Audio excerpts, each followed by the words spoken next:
آج جو ہے ظاہر کچھ ہے باطن کچھ ہے.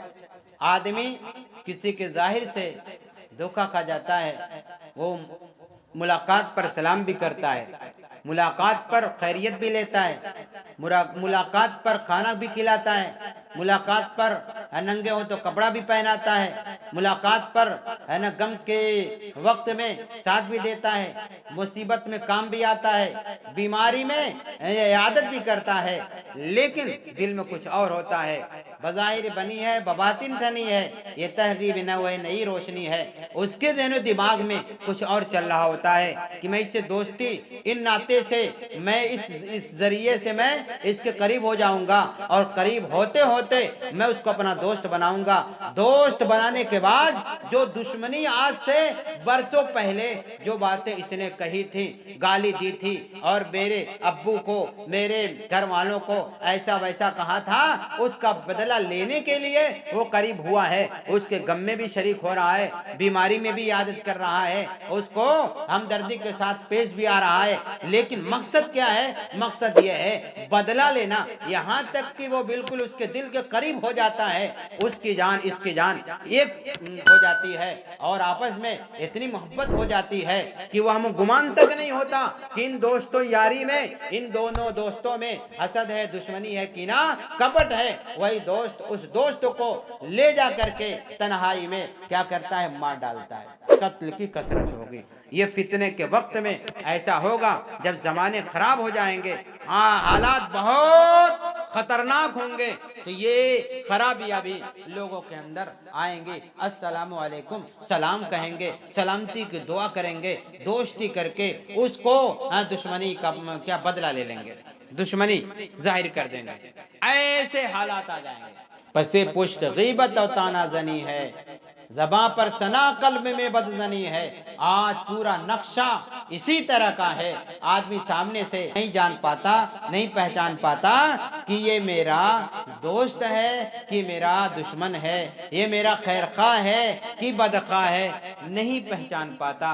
کیوں؟ اس لیے کہ اس دشمن کے پیترے عجیب ہوتے ہیں. ان کے پیترے سے ایک صاف دل انسان واقف نہیں ہوتا اور دھوکے میں پڑ جاتا ہے. اس کی جان چلی جاتی ہے اور انسانیت کا جنازہ نکل جاتا ہے. پس پشت غیبت اور تانا زنی ہے, سامنے ہوتا ہے, تعریفات کا پل باندھ دیتا ہے. تم اچھے ہو, تم سے جب ملاقات ہوتی ہے تو جی خوش ہو جاتا ہے, دل خوش ہو جاتا ہے, ہاں ایمان تازہ ہو جاتا ہے.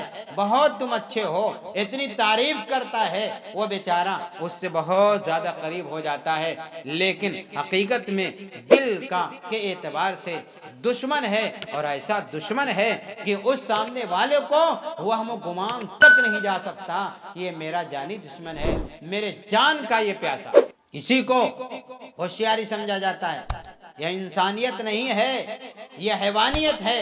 انسانیت یہ ہے کہ آدمی دشمن کو بھی معاف کرے, گالی دینے والے کو گالی کا جواب ہے نا گالی سے نہ دے, بلکہ قرآن پاک میں اللہ تبارک و تعالیٰ نے فرمایا کہ برا کہنے والے کا جواب اچھائی سے دو, بہتر طریقے سے دو. گالی کا جواب گالی نہیں ہے, پتھر کا جواب پتھر نہیں ہے, قتل کا جواب قتل نہیں ہے.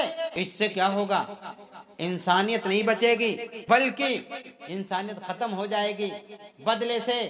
بلکہ کیا کرو تم اپنے اندر انسانیت کو لاتے ہوئے, جنم دیتے ہوئے اس آدمی کو درگزر کرنا کرو, اور جس سے غلطی ہو جائے, جو غلطی کی معافی کرے مانگے, اس کی غلطی کو بھی معاف کر دیا کرو. اور آپس میں محبت کے ساتھ انسانیت کے ساتھ زندگی گزارو. اور دیکھو دنیا میں کیسے انسانیت عروج پر آتی ہے, اور کس طریقے سے ایک آدمی سے محبت کرتا ہے.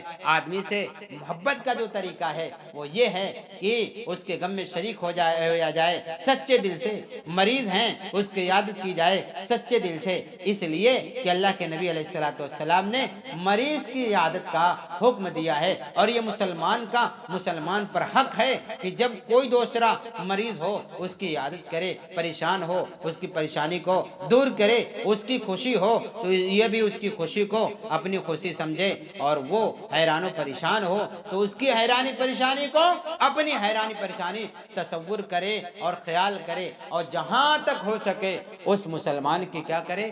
مدد کرے۔ حدیث پاک میں آیا مسلمان کے بھائی ہیں، مسلمان کیا دوسرے کے لیے ایسے ہیں جیسے اس کا حصہ۔ اس لیے مسلمان کو مسلمان بننا ہے، ہم مسلمانوں کو مسلمان بننا ہے، حقیقت کے ساتھے میں اپنے آپ کو ڈھالنا ہے، اور پھر انسانیت کو فروغ دے کر جو اسلام کی پہچان بتائی گئی ہے کہ اسلام انسانیت کو سکھاتا ہے ہر جگہ، یہ تعصب نہیں سکھاتا اسلام، بلکہ انسانیت کا درس دیتا ہے۔ بھوکا اگر غیر مسلم ہے اس کو بھی کھلانے کا حکم دیتا ہے، اگر ننگا غیر مسلم ہے اس کو بھی پہنانے کا حکم دیتا ہے، اگر کیا راستے سے بھٹکا ہوا کون ہے؟ غیر مسلم ہے تو اس کو بھی راستہ بتانے کا حکم دیتا ہے، اگر کوئی غیر مسلم غلط کام کر رہا ہے اس کو بھی سمجھانے بجھانے کا حکم دیتا ہے، پڑوسی ہے اس کے ساتھ بھی اچھا سلوک کرنے کا اسلام حکم دیتا ہے۔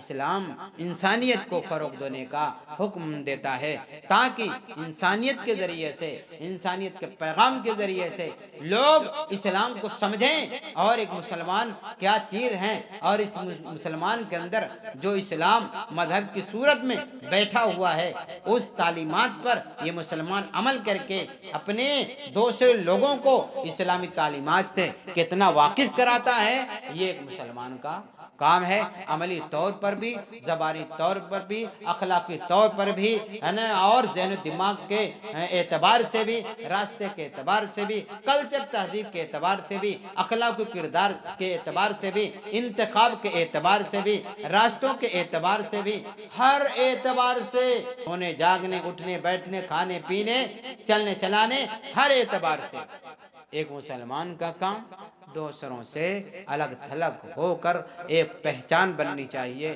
ایک مسلمان کا کھانا بھی اسلامی، ایک مسلمان کا پینا بھی اسلامی، ایک مسلمان کا پہننا بھی اسلامی، ایک مسلمان کا ٹہلنا بھی اسلامی، ایک مسلمان کا سفر بھی اسلامی، ایک مسلمان کی عبادت بھی اسلامی، ایک مسلمان کی نوافل بھی اسلامی، ہر اعتبار سے اسلامی سانچے میں یہ مسلمان ڈھلا ہوا۔ اس لیے لمبی لمبی عمارتوں پر فخر نہیں کرنا چاہیے، زمین و جائیداد پر فخر نہیں کرنا چاہیے، یہ فخر کی چیز نہیں ہے۔ گاڑیوں پر، کاروں پر، ہوائی جہازوں پر، ہیلی کاپٹروں پر فخر نہیں کرنا چاہیے، یہ فخر کی چیزیں نہیں ہیں۔ فخر کی چیز تو یہ ہے انسان میں انسانیت آ جائے، ایک مسلمان ہے تو وہ دنیا والوں کو انسانیت کا درس دے کر یہ بتا دے کہ ایک مسلمان اپنے اسلامی اعتبار سے اسلامی تعلیمات کو اپنی زندگی میں کتنا داخل کرتا ہے کہ اس کی ذات سے